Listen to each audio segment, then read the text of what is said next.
nangunguna tayo? Oo, nangunguna tayo. Number one. Number one. Pero hindi sa kabutihan. Nangunguna tayo sa East Asia bilang bansang pinakalaganap ang katiwalian. Katiwalian. Most corrupt. Ilan lamang sa mga pumutok na isyu ng katiwalian sa administrasyong ito ay ang 700 million peso fertilizer scam. 700 million peso fertilizer scam. 28 billion peso North Rail Project. 28 billion peso North Rail Project. At ang $300 million CTE project. $300 million CTE project.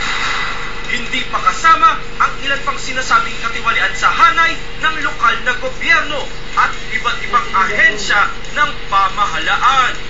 Ayon kay Daniel Kaufman ng World Bank, ang patunguhan ng isang bansa ay refleksyon sa kung anong uri ng leader. Uri ng leader mayroon ang isang bansa. Kaya naman marami ang sa amin ay nagtatanong. Kaya ang tanong, paano nga ba ginagawa ang pangurakot at bakit mistulang bahagi na ito ng kulturang Pilipino? Yan ang tanong.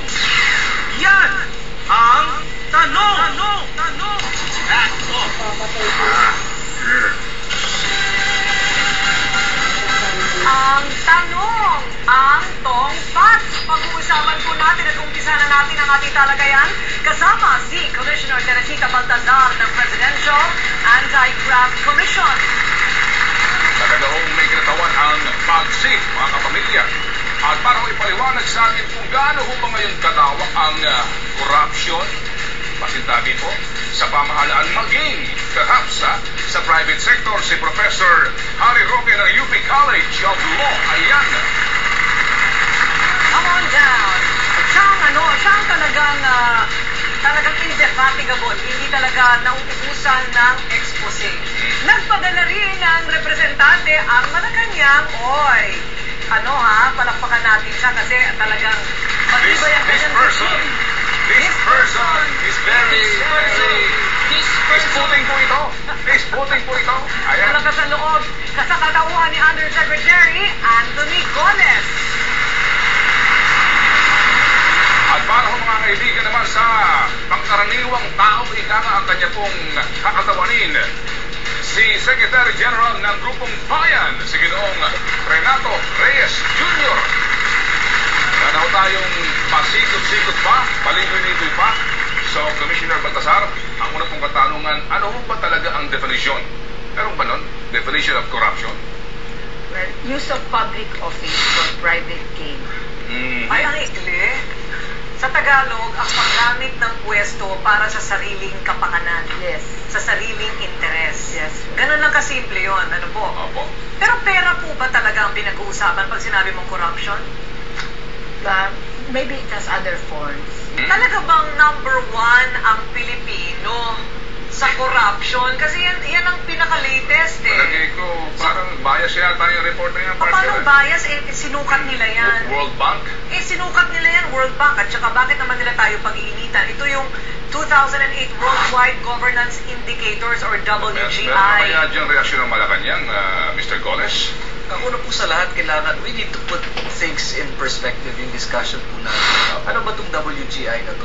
WGI are indicators. Isa lang dito ang corruption. Marami po yan eh. Makikita po natin dito sa mga graphs na ito, aside from corruption, voice and accountability, which means na to which extent the country's citizens are able to participate in selecting leaders, putting up transparency measures. Number three is political stability. Number 4 is government effectiveness, regulatory quality, and rule of law.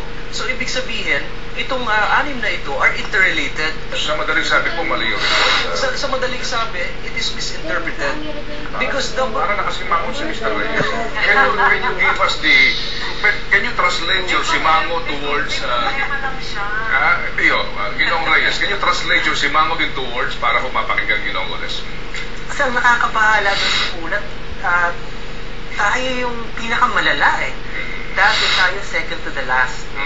Naungusan na tayo ng Indonesia, tayo na po yung pinakakulelat sa ilang aspects ng corruption at governance. At tila baga ang gobyerno, ang major reaction nila uy, mali yung interpretasyon nyo, yung defensive ka agad, hindi hinaharap na, hindi tinatanong, bakit ganyan ang perception sa atin ng mundo? Bakit ganyan ang perception sa atin ng iba't ibang mga negosyante sa international community?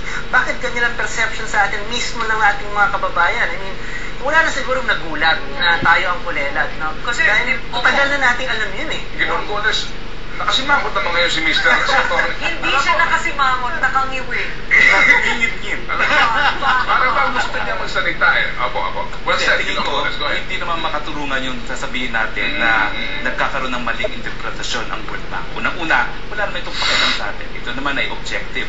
Number two, tinatanggap ng mga policymakers na wala nang iba pang mas klarong objective standard para sukatin yung good governance kung hindi itong anim na criteria na sinet ng World Bank. No?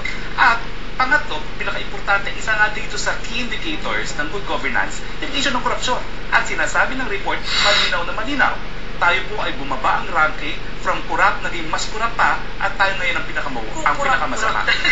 Alam mo, nahihelo ako, partner, nalito ako, nahihelo na ako, kasi ang pinag-usapan natin corruption, na para bagang bago lang sa atin ito eh. Di ba natanggal si dating Pangulong Estrada dahil supposed to be dahil sa corruption? Bakit corruption pa rin pinag-uusapan natin? Mr. Reyes, di ba kasama ang bayan noong grupong nagpatalsik kay Erap dahil sa corruption? Bakit ka pa, Erap? Nagmamaang-maangan ka pa, matanda ka na rin naman. Naabutan mo na rin yung 1986 revolution, di ba? Memuang ka na noon. Okay, fine. Mr. Reyes, Umamin ka din. Ang problema po siguro sa mga namamahala, hindi talaga